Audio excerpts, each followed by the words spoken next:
Assalamualaikum warahmatullahi wabarakatuh. Perkenalkan, nama saya Rifki Munawar. Di sini saya akan mempresentasikan mm, tentang implementasi design thinking dalam problem solving.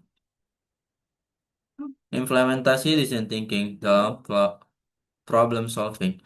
Perkembangan lingkungan sosial, ekonomi, dan teknologi yang semakin kompleks menuntut pendekatan pemecahan masalah yang tidak lagi bersifat linear, reaktif, dan berbasis asumsi. Design thinking hadir sebagai pendekatan pemecahan masalah yang berorientasi pada manusia, kreatif, dan interaktif dengan menekankan pemahaman mendalam terhadap pengguna serta pembelajaran melalui tindakan nyata. Kayak, kayak misalnya berpusat pada manusia, kreatif, dan interaktif, pembelajaran aktif. Jadi semuanya harus bekerja sama untuk menciptakan solusi yang kreatif.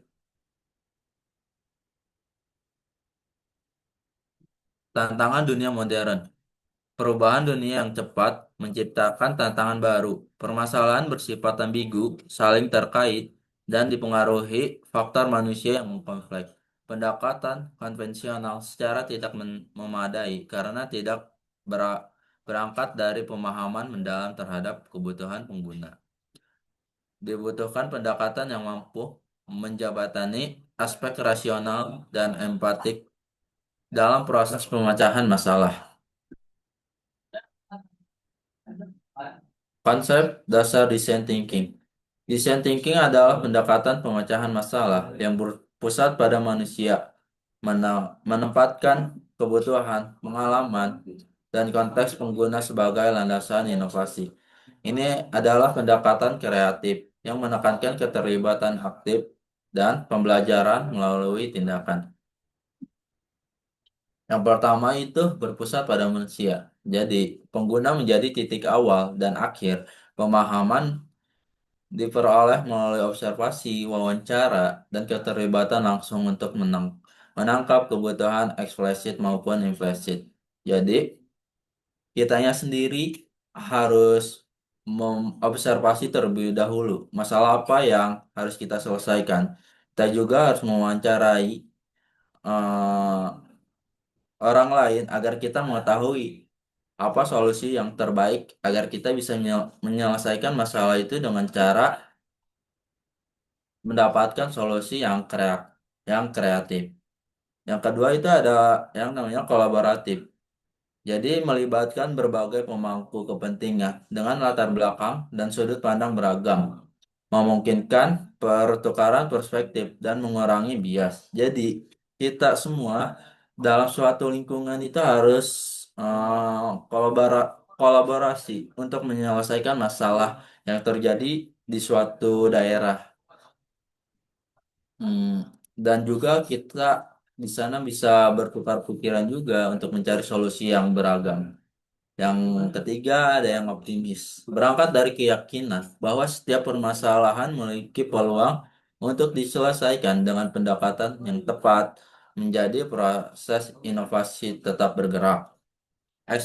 Eksperimental menekankan pengujian ide cepat melalui prototipe dan iterasi berulang. Solusi diuji, dievaluasi, dan disempurnakan berdasarkan respon pengguna.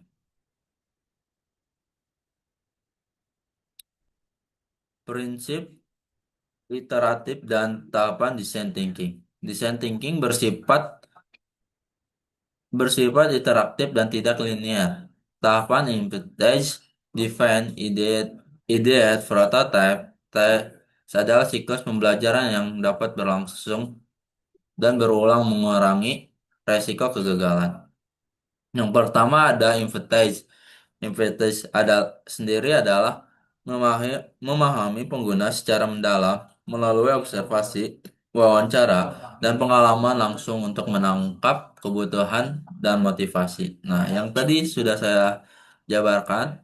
Jadi dari inventaris ini kita sendiri harus mengobservasi terlebih dahulu masalah apa nih yang terjadi di suatu lingkungan. Yang kedua, kita juga harus mewawancarai masyarakat yang ada di situ agar kita mengetahui masalah yang kompleks yang terjadi di suatu lingkungan tersebut. Yang kedua ada defense, merumuskan masalah secara spesifik berdasarkan hasil empati, data, insight, disintesis untuk penyataan masalah yang fokus dan berorientasi pengguna. Jadi, setelah kita mewawancarai, mengobservasi, kita juga harus merumuskan masalah masalah secara spesifik agar kita juga bisa mengambil langkah-langkah yang tepat untuk menyelesaikan masalah tersebut. Yang ketiga ada ideat.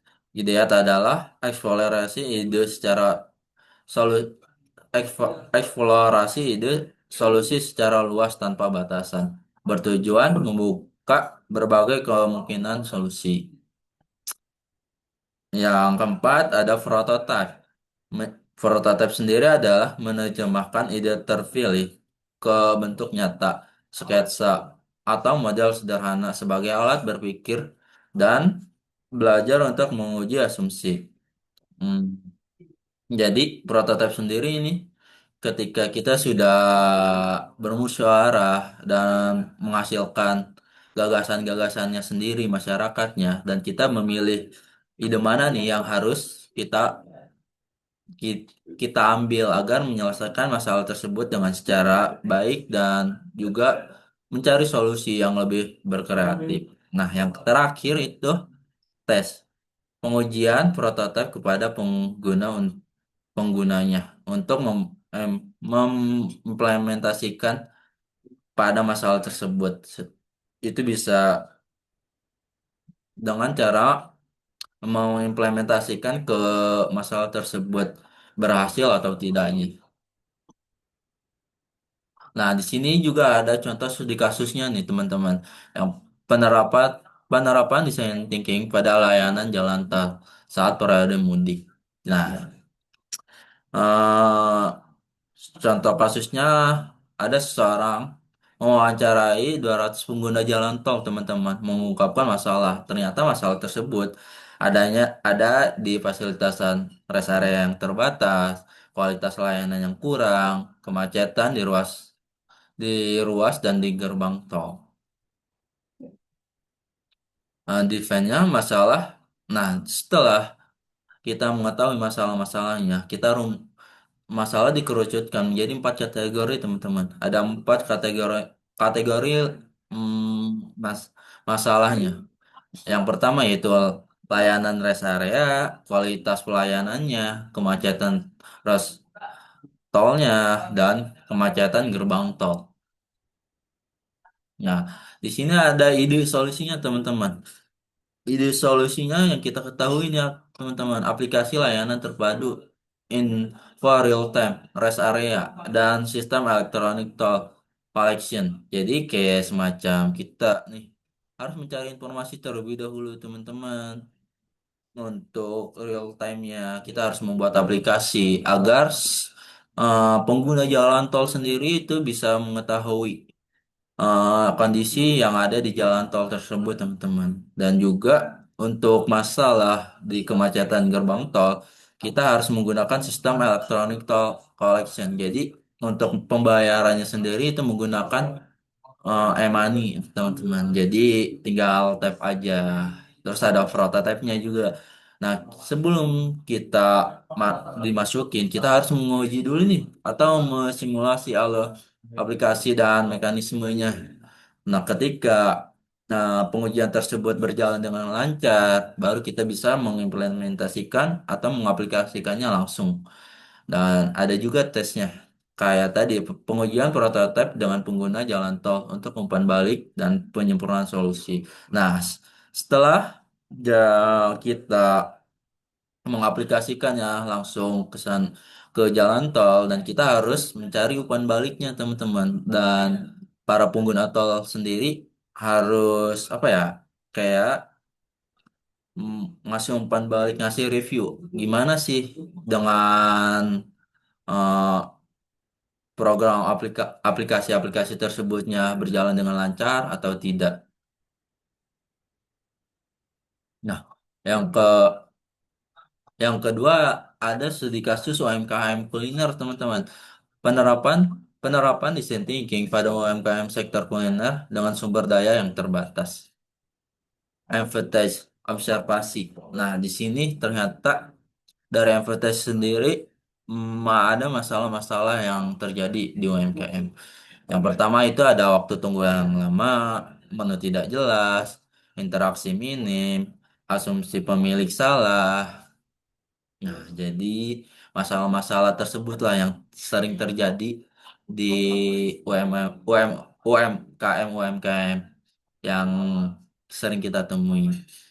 Karena ketika banyaknya pelanggan, jadi eh, si customernya itu nunggunya lama, teman-teman. Nah, yang kedua ada defense. Kita kerucutkan masalah utamanya dari masalah yang kita dapatkan itu apa? Yang ternyata masalah tersebut ada pengalaman pelanggan yang kurang nyaman karena waktu tunggu dan kebingungan menu. Nah, di sini juga kita ak- dari situ kita mendapatkan idenya, teman-teman.